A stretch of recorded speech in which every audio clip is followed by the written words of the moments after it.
The first word we will learn in Greek is meno. I stay or I'm staying. Meno. Meno. Meno. So this is I stay or I'm staying. It covers both in Greek.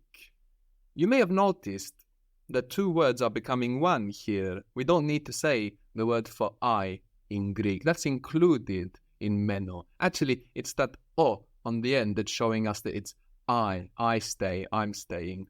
So meno is I stay or I'm staying. You will notice that most Greek words are built of parts. And a lot of these parts, we already know them from English, although we may not realize that we know them. For example, in English, we have the word perimeter, we have the word period, periphery. This peri that we have in perimeter, period, periphery means around or near in Greek.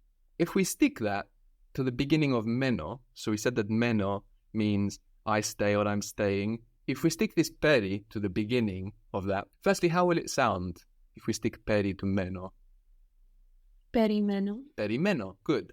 So perimeno, around stay, means I wait or I'm waiting. Perimeno. Perimeno. So tell me again, what is I stay or I'm staying? Meno. Meno, good.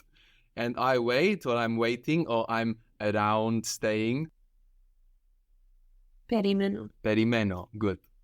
The word for don't or not in Greek is then. Then. This is spelled with delta, the Greek letter that looks like a D, or in capitals, it looks like a triangle. Then. Then.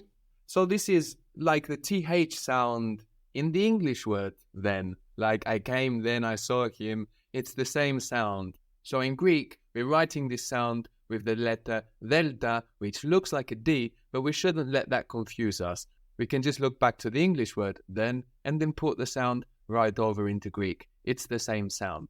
So if you want to say, I don't stay or I'm not staying, you can just put that first, that then, before the verb. So how would that be? Then meno. Then meno, good.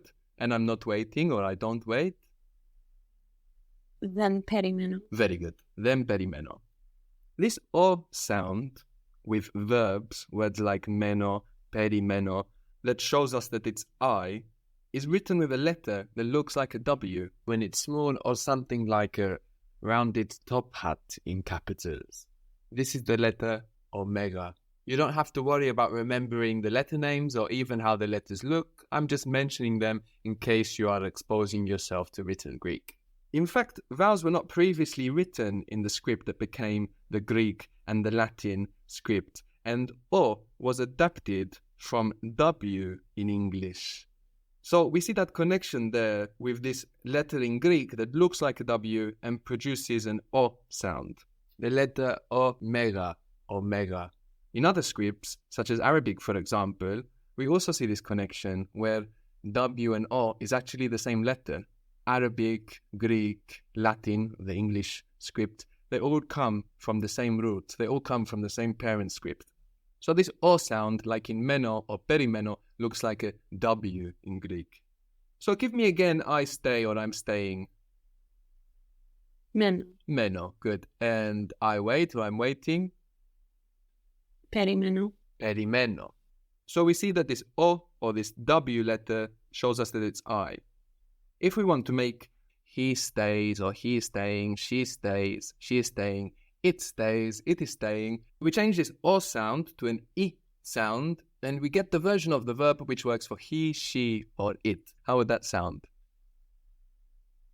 Many. Many. Brilliant. Many. So many gives us he stays, he's staying, she stays, she's staying, or it stays, it's staying. All of that with many. He waits or she waits. Perimeni. Perimeni. She isn't waiting. Then perimeni. Then perimeni. Very good. Now, if you want to make it a question, is she waiting? Is he waiting? We do something there in English to form the question. We invert the is and the he. She is waiting. Is she waiting? He is waiting. Is he waiting? But you don't have to worry about that in Greek. In Greek, all you need to do to make a question is make it sound like a question. So, if you want to say, is he waiting? Is she waiting? How would that be? Perimeni. That's it. Perimeni. Isn't she waiting? Then perimeni. Then perimeni. Good. The word for me in Greek is the same as in English. You just pronounce it more like how it's written. Me. Me. So that's me. If you want to say he's waiting for me, firstly, we don't need the for. We will say something like he's awaiting me, she's awaiting me. And that me, that me, is going to come before the verb. It's going to come first. So, how would you say that? He's waiting for me, she's waiting for me. Me perimeni. Very good. Me perimeni. She's not waiting for me. So this me wants to come just before the verb. What will come first is the not. So, not, she's waiting for me, he's waiting for me. Then me perimeni. Very good. Then me perimeni. Isn't she waiting for me? Isn't he waiting for me? Then me perimeni. Then me perimeni. Well done.